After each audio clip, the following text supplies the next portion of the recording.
When you think about racial equality and civil rights, which political party comes to mind? The Republicans or the Democrats? Most people would probably say the Democrats, but this answer is incorrect. Since its founding in 1829, the Democratic Party has fought against every major civil rights initiative and has a long history of discrimination. The Democratic Party defended slavery, started the Civil War, opposed Reconstruction, founded the Ku Klux Klan, imposed segregation, perpetrated lynchings, and fought against the Civil Rights Acts of the 1950s and 1960s. In contrast, the Republican Party was founded in 1854 as an anti-slavery party. Its mission was to stop the spread of slavery into the new Western territories with the aim of abolishing it entirely. This effort, however, was dealt a major blow by the Supreme Court in the 1857 case Dred Scott versus Sandford. The court ruled that slaves aren't citizens, they're property. The 7 justices who voted in favor of slavery, all Democrats. The 2 justices who dissented, both Republicans. The slavery question was, of course, ultimately resolved by a bloody civil war. The commander-in-chief during that war was the first Republican president, Abraham Lincoln, the man who freed the slaves. 6 days after the Confederate Army surrendered, John Wilkes Booth, a Democrat, assassinated President Lincoln.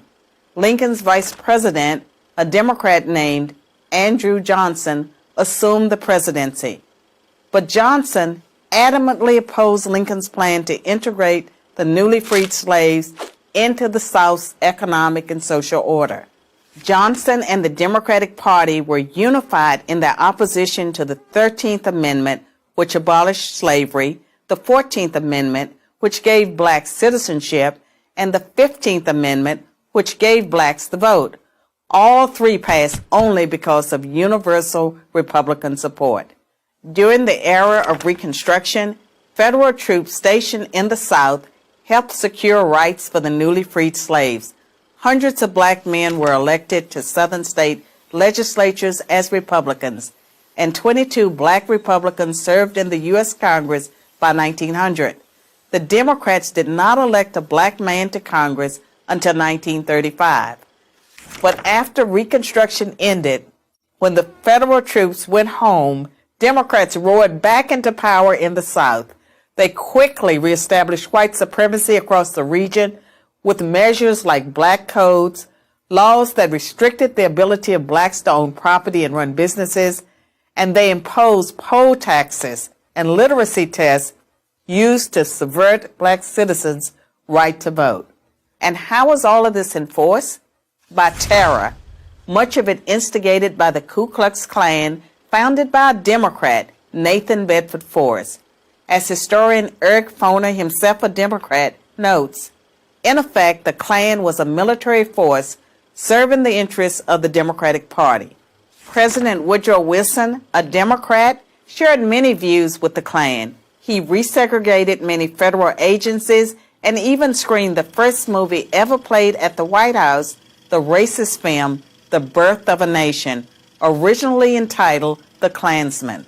A few decades later, the only serious congressional opposition to the landmark Civil Rights Act of 1964 came from Democrats. 80% of Republicans in Congress supported the bill, less than 70% of Democrats did. Democratic senators filibustered the bill for 75 days until Republicans mustered the few extra votes needed to break the logjam. And when all of their efforts to enslave blacks, keep them enslaved, and then keep them from voting had failed, the Democrats came up with a new strategy.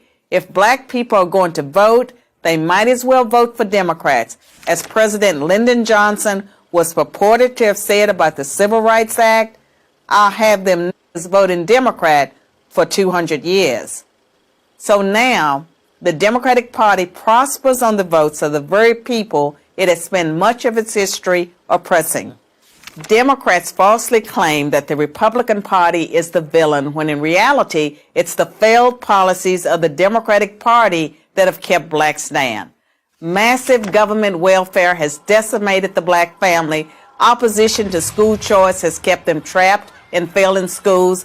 Politically correct policing has left black neighborhoods defenseless against violent crime. So when you think about racial equality and civil rights, which political party should come to mind?